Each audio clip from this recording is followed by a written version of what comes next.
could have gotten through it. He is a trial strategist who is also one of the best psychologists I've ever run into. And I've talked to many, many, many psychologists over the years doing this show. And I said to Phil at one point during the trial, if I ever needed therapy, he would be the one I go to. And he said, I don't take clients. So. Well, Dr. Phil's Merit Street Media is filing for bankruptcy and suing Christian television giants Trinity Broadcasting Network and CTC. Filing, the forward-based company accuses the networks of harming its business and contributing to its financial. Dr. Phil used to own daytime television. For years, his show wasn't just popular, it was unavoidable. If you turned on the TV in the afternoon, chances are you saw someone crying on stage while Dr. Phil sat back in that chair, breaking down their life in front of millions. He built an empire off real people's chaos, and audiences ate it up like it was required viewing. Before social media turned everything into clips and memes, he was already creating viral-level moments without even trying. Families at war, addictions exposed, relationships falling apart in front of live studio audiences. It was raw, dramatic, and packaged perfectly for daytime TV. He wasn't just a host. He was positioned as an authority figure, calm, direct, and confident. But here's the twist. That dominance didn't last forever. He didn't go out with some massive farewell tour. There wasn't some dramatic cancellation announcement at first. He just slowly started fading from the center of pop culture. The buzz quieted. The influence shrank, and suddenly the man who once ruled afternoons wasn't dominating headlines anymore. To understand how that happened, you've got to go back to where it started. Dr. Phil didn't come from Hollywood fame. He wasn't some actor chasing spotlight. He was a psychologist who got his major break because of timing and connection. In the mid-1990s, Oprah Winfrey was facing a serious lawsuit over comments made on her show. She brought Dr. Phil in as a consultant to help her prepare for trial. She won, and she was impressed. That one connection changed everything. Soon, he was appearing regularly on The Oprah Winfrey Show. Viewers noticed him fast. He had this no-nonsense delivery. He spoke clearly. He didn't dance around topics. He felt grounded. People trusted him because Oprah trusted him. By 2002, he launched Dr. Phil with Oprah backing the project. And when that show debuted, it exploded. It became the highest-rated talk show launch in television history at that time. We have people dying. 45,000 people a year die from automobile accidents, 480,000 from cigarettes, 360,000 a year from swimming pools, but we don't shut the country down for that, but yet we're doing it. Huh? Catch me outside, how about that? Catch you outside? What does that mean? What I just said. Over 5 million viewers per episode during its first season. That's serious pull. The money followed. The show reportedly generated tens of millions of dollars every year. Phil McGraw became a household name. His catchphrases entered everyday conversation. Parents quoted him. Couples argued about what he would say. He wasn't just a host. He became part of American culture. But media doesn't stay the same forever. By the early 2000s, television audiences were shrinking across the board. Streaming was rising. YouTube was exploding. Younger viewers weren't sitting down for daytime TV the way older generations did. They consumed content in clips, not full episodes. And that shift hit Dr. Phil in a unique way. In 2016, a controversial guest appearance went viral online. The clip spread across social media, and instead of boosting his authority, it turned him into meme material, edits, reaction videos, remixes. Suddenly, Dr. Phil wasn't the respected psychologist to younger audiences. He was internet content. Even Dr. Phil later admitted he didn't fully understand why that particular moment blew up the way it did. When he appeared on the Joe Rogan Experience, he openly talked about his confusion over becoming a meme. That interview gave him brief exposure to a new audience, but it didn't restore the image he once had. Because the deeper issue wasn't just memes, it was mounting criticism. Why would anyone believe that Phil McGraw knows something special clinically? Dr. Phil really isn't acting in the role of a psychologist at all. He hasn't practiced since 1990. Now, he had his license until 2006, so even if he did know something, how is he going to apply it in that forum? Again, his show is not designed to deliver therapeutic services. He's not putting the needs of his clients ahead of his own agenda. So if Phil McGraw says it's not therapy, and he's not practicing in any way, what is it? He's an entertainer who has studied psychology and who doesn't even have a license to practice anymore. Over time, more and more people began questioning how the show handled vulnerable guests. One of the most talked about moments came in 2016 with actress Shelley Duvall. During her appearance, she displayed clear signs of serious mental distress. She made claims that actor Robin Williams was still alive and expressed fears that people were trying to harm her. The episode aired nationwide. The backlash was immediate and intense. Mental health professionals criticized the decision to broadcast the interview. Viewers flooded social media. Some argued that the show should have prioritized care over cameras. Others questioned whether airing the episode crossed ethical boundaries. What amplified the reaction was the perception that Dr. Phil didn't publicly express regret after the episode aired.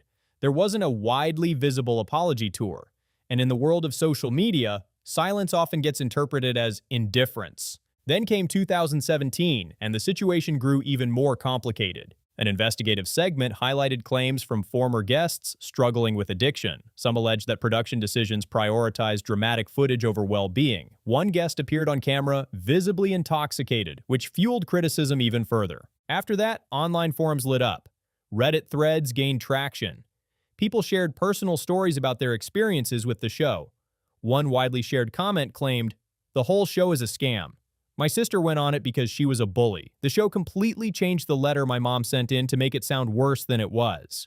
That kind of accusation spreads fast in the digital age. Personally, feel they swept this under the rug without even bothering to interview Hannah as a victim. The suit is the latest accusation of abuse against youth behavioral treatment facilities in Utah. The lawsuit alleges Hannah was forced to perform hours of extra manual labor in extreme conditions while sleeping on a wooden plank. There was already lawsuits before I went there. There's now many more after, but there was one as far back as 2012. Now this place has been going since the 90s, I think.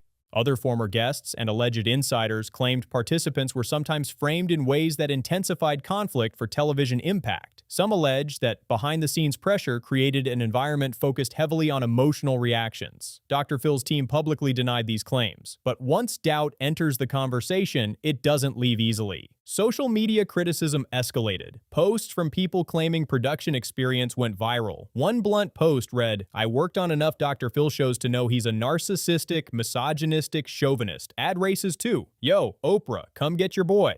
That line alone circulated widely and fueled debate. Entire online communities formed around criticizing the show. Subreddits dedicated to dissecting episodes gained traction. The phrase "canceled Dr. Phil" started popping up more often. The brand wasn't collapsing yet, but it was taking hits from every direction. Despite all of this, the show kept airing. It still averaged around 2 million viewers per episode. Ratings had declined from peak levels, hovering near a 3.2 average, but it wasn't dead. It was surviving, just not dominating the way it once did. Then 2020 changed the tone completely. In April 2020, during the early stages of the COVID-19 pandemic, Dr. Phil appeared on Fox News and made comments comparing COVID-related deaths to other causes of death. Many viewers felt the remarks minimized the seriousness of the situation at a time when uncertainty was extremely high. The backlash was swift. Public figures were being scrutinized heavily during that period. Audiences expected caution and sensitivity.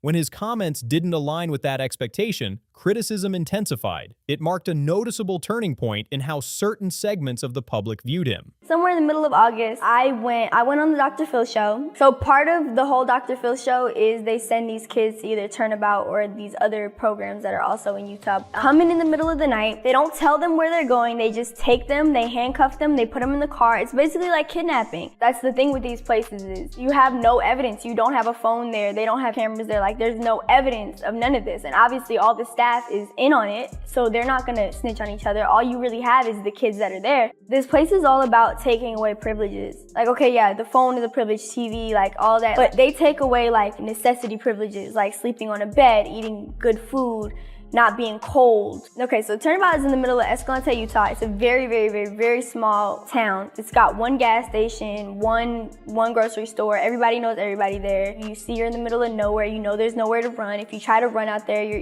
they're gonna find you, you're gonna get in more trouble, or if you do get away, you're gonna get eaten by a coyote or something. After that, his content focus shifted in a way longtime viewers didn't expect. He began traveling to the U.S.-Mexico border, filming alongside ICE officials and Border Patrol agents. Immigration and law enforcement became central themes in his newer content. He filmed on-site segments and asked detainees direct questions on camera. For viewers who remembered family interventions and relationship counseling, this pivot felt dramatic. It wasn't just self-help television anymore. It leaned into political territory, and politics splits audiences fast. The tone shifted. The audience shifted. The conversation around him shifted. Dr. Phil didn't experience one massive career-ending explosion. There wasn't a single moment that flipped a switch. It was a gradual erosion, changing media habits, viral mockery, ethical criticism, allegations from former guests, political commentary during a tense time. Piece by piece, the authority image he built over 2 decades started cracking. And once a public figure shifts from trusted expert to controversial personality, the climb back up gets a lot steeper. The man who once dominated daytime television didn't vanish overnight, but the spotlight definitely moved, and it hasn't shined on him the same way since. What have you been charged with? That kind of question used to sound like classic Dr. Phil. Blunt, direct, straight to the point. But over time, the tone shifted. What once felt like neutral self-help advice slowly started sounding more like political commentary. The calm, daytime therapist image, it began blending into something sharper, more ideological. Dr. Phil started appearing at conservative conferences. He openly criticized woke culture. He repositioned himself as a defender of traditional American values. The shift wasn't subtle. It was loud, intentional, and impossible to ignore.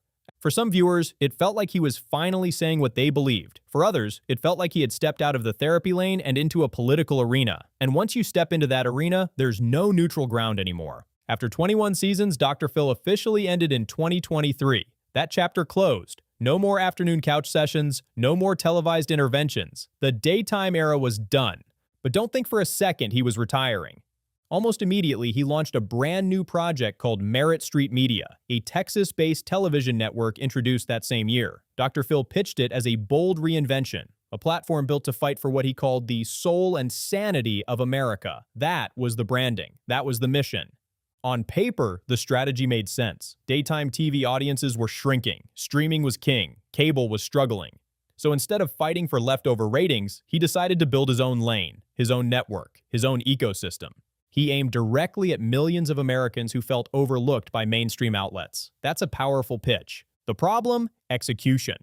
Almost from the beginning, cracks showed. Behind the scenes, reports suggested the network was burning through money fast. Deals weren't sticking. Partnerships fell apart. Staff morale dipped. By 2024, MetaRant Media was already laying off employees and reportedly struggling to stay afloat. Then came 2025. Lawsuits, unpaid obligations, broken agreements, financial pressure stacked up quickly. Eventually, the company filed for bankruptcy with more than $100 million in debt. That number alone turned heads. For many observers, it wasn't shocking, especially when headlines highlighted the expensive lifestyle still orbiting the brand, including frequent private jet travel. When a company is drowning in debt but the image still screams luxury, people notice.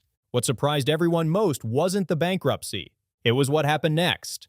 Just 2 weeks after filing, Dr. Phil announced another media venture called Invoice Media. Same blueprint, same general idea, new name, fresh pitch. It felt like deja vu in real time. At that point, the pattern was hard to ignore. Reinvent, rebrand, relaunch, repeat. Dr. Phil went from Oprah Winfrey's couch to dominating daytime television. Then he pivoted hard into political commentary, built a network around that identity shift, and watched it collapse under massive financial weight. That's a wild arc. Now it's your turn. Was this downfall inevitable the moment he stepped into politics? Or could the gamble have worked if the timing, strategy, and leadership were tighter? Drop your thoughts down below. Make sure you like, subscribe, and share if you want more deep dives like this. And I'll see you on the next one.